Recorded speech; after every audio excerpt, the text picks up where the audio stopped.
Hey writers, we're back. Today what we're going to do is we're going to do a quick little mini lesson talking about my favorite poster, which is swag. Now, you're probably wondering, I don't know what swag is, and that's okay because this is going to be an added tool that's going to help you when you're doing your editing process in writing. So, what the S actually stands for is, does it start with a capital letter? Is it written neatly? Do you have a space between words? And does your sentence have given punctuation? Now, there's one more important component in your sentence that you always want to make sure that it has, and it is the subject, verb. And we talked a lot about verbs in first grade. Verbs are action, agreement. Basically meaning, does your topic actually agree with the action that it's doing? Does your noun actually agree with the topic that you're talking about?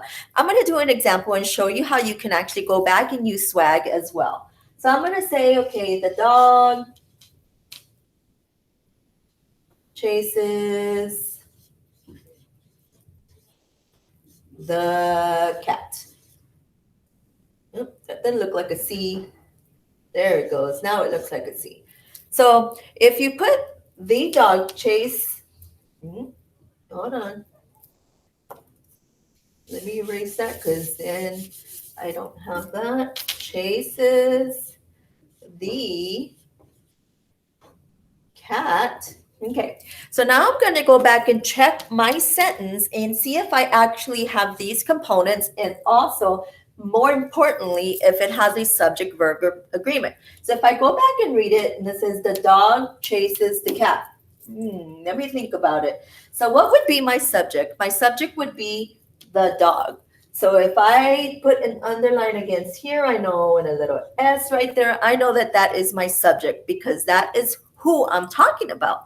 So if I do the verb agreement to see if this part actually agrees with this, so I can say the dog chases the cat. Okay, that does make sense. But say, for example, you didn't have all this and you can put the dog and cat. Or you can say the dog, and then you don't put what happened, cat. A. So we can use those as examples. So we can go back and look at this one. Doesn't match my sentence that I wrote, but I can say the dog and cat. Well, you're going to probably ask yourself, well, the dog and cat did what? So this would not be a good example of a subject verb agreement because it doesn't tell me what the dog and the cat did. So if I look at this sentence right here, it says the dog, a cat. Does that really make too much sense? No, it does not. So this one would not be a good sentence for a subject verb agreement. This would not be a good sentence that has a good subject verb agreement. But this sentence does because it's telling me what the dog is doing. The dog is chasing and who it's chasing. So it all runs together. Now, what I'm going to go do, and I'm going to erase this part because I know that this part was my subject. So I already know that this is a good subject verb agreement. I'm going to go back and check to see if it has swag. I love to use swag a lot. So if you hear myself saying it or you hear other teachers saying it, you're going to come to love swag as well. And this is a good way to check yourself in your writing and anything that you do, because I always do that. And believe me, last year, the students would say, hey, Miss Garcia, your sentence doesn't have swag. And we would do a little dance, a little swag move and be like, okay, I can put swag in it. Hold on 1 minute. So I'm going to go back and I'm going to look at my editing process, which is what you're doing at this moment. So I'm going to starts with a capital letter, S. Well, I'm going to look at my sentence. So I know that this would be the beginning part of my sentence. And I see that I have a lowercase t. Now, at this moment, you can actually go back and edit it. And you can be like, well, no, this shouldn't start with a lowercase t. It should have an uppercase. So I'm going to put the or the letter T as a capital letter. So now that checks off this part right here where it says starts with a capital letter. Yes, my sentence does start with the capital letter now. If you don't want to rewrite it, you can always just erase it, which is a great part of using a pencil. You can always go back and erase. That's why they made those wonderful erasers on the other end of your pencil. So now you can actually go back. So I'm going to erase this because I'm going to edit it in my sentence right here. So let's see. The next part says, is it written neatly? Well, for the most part, it is. Can I see what your letters are? Can I see every single letter to make sure that I can identify that letter? I don't want to start writing letters like this. I don't want to start writing my F's backwards. I don't want to start writing my S's backwards. I definitely don't want to start my O's looking like A's or my O's looking like some swirly little thing, because that wouldn't be the right thing to do, right, when you're writing. So I always want to check this part. Is it written neatly? Does it have to be in between the lines? No, boys and girls, but would we want you to practice using the lines as a reference point to form your letters correctly? Absolutely. That's the great thing about writing, is that you are going to become experts in writing. So if you look at my example on the poster, this would be an example of neat writing.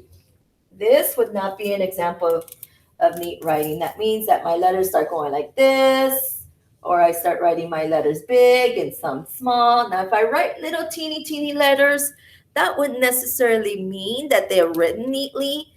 They're just hard to read. And you want to make sure that other people that may want to read your story, or that your parents may want to read it, a family member at home may want to read it, you always want to make sure that they can understand what you are saying. So back to here. So now I'm going to do another check.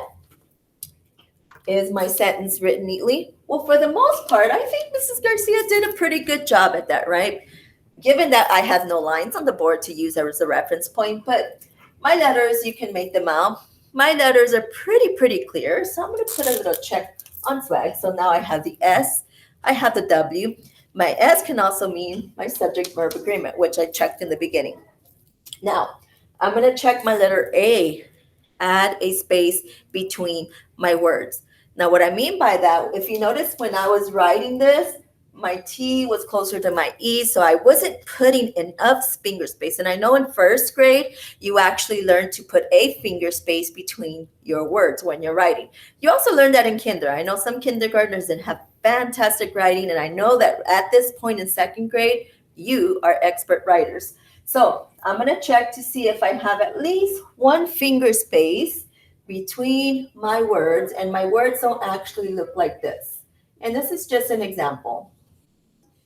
You see how this R runs together?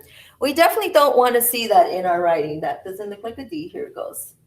We don't want to start seeing that in your writing. We want to make sure that you have at least a finger space between your word. In this instance, I'm going to double check my sentence. And yes, I actually do have a space between my words. So I already check off now the letter A in swag. Oh, I got one more to do. That means in order to get the full swag, I need to check the last part to see if I have a given punctuation.